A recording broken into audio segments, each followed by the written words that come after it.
आयुष्यात एक गोष्ट लक्षात ठेवा, कुठलीही गोष्ट, कुठली लहान असो मोठी असो काही असो, ती प्रत्येक गोष्ट करत असताना बाकी कोणाला दिसो नाही दिसो, समोरच्याला दिसो नाही दिसो, माझ्या मित्राला, माझ्या स्नेहांना, माझ्या घरच्यांना, माझ्या आप्तेष्टांना, माझ्या सेवेकरांना दिसो नाही दिसो, पण माझ्या भगवंताला दिसते हे गोष्ट लक्षात ठेवा.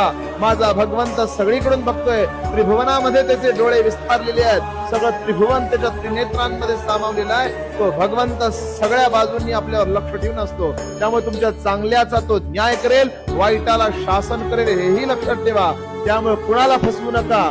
कुठल्या व्यक्तीला, कुठल्या विशेष करून कुठल्याही व्यक्तीला सांगतो, कुणालाही फसवू नका. कारण आपण जर फसवत असू तर आपण देखील एक दिवस फसू. हे स्वामी वाक्य आहे. स्वामी महाराज सगळ्यांकडे नजर ठेवून आहेत, सगळ्यांवर त्यांची नजर आहे. स्वामी बघतायत. ह्या वाक्यावर ठाम राहा. महाराज कल्याण करतील म्हणजे करतील.